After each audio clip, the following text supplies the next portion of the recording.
Homelessness doesn't start on the street. It begins with a missed paycheck, an electric bill that can't be paid for, perhaps a broken down car.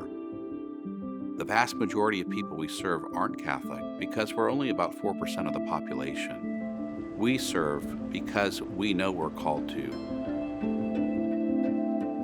I was in the apartment and all of a sudden I heard somebody yelling, and so I opened the door and it was a policeman and a fireman, and they said, "You got to get out right now."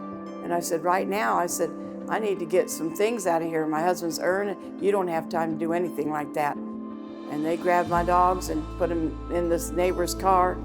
You could hear the fire. It come right through those trees. It sounded like a roaring lion. All but what I had on, 2 dogs, and that's what I got out with.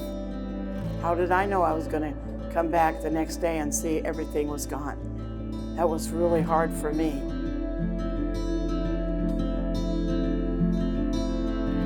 Before I came here and before I got pregnant with Kendricks, I was an addict. I was 14 when I first had my first kid, and by the time I was 19, I had 3 children. And I made the choice to sign my rights over to them because I knew I wasn't right for them at that time. I wasn't right for me at that time. In 2024, I got pregnant with Kendricks, and I just thought, well, if God could forgive me for everything I've done, how can I not forgive myself? At Catholic Charities, we have a mandate to love every person who comes to our door. Many people are working and trying to make ends meet, but then one little bump will push them over the edge. And it's our mission to love them, to release them, to help them to be independent. And I want to welcome you into that mission. We lift people up through dental programs and through GED, Adult Basic Education program. We help people with nutrition, with counseling. We help people after a fire in our disaster program. In so many ways, Catholic Charities intervenes before it becomes a crisis to lift someone up and to give them dignity.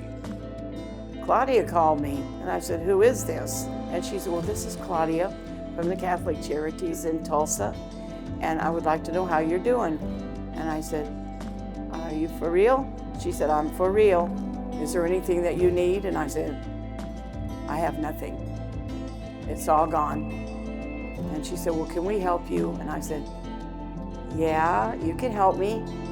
I have a job, but couldn't get into a good apartment where I wanted my son to be at. So I found this place, and I talked to Veronica and him and told them where I was at, and they took me in arms opening, like I moved in the next week. I got to move in here to the senior apartments, and I'm very, very happy inside. Everything that I lost has been replaced. Having a place to come home to with your baby, a safe place for your baby to sleep, it's amazing, and I'm very grateful for that part. This place is something that is going to be with me for a long time. Even after I leave here, I'm going to be here. With God's hand and mercy and love on me, He's brought me through everything. Yep, I feel like God sent me some angels. When we ask you to become involved in the mission of Catholic Charities, it's really an opportunity for you to serve. It is in giving that we receive. The world really is suffering, and it needs a response. And we can all be a part of that response through the mission of Catholic Charities. God bless you. God bless you guys. Thank you.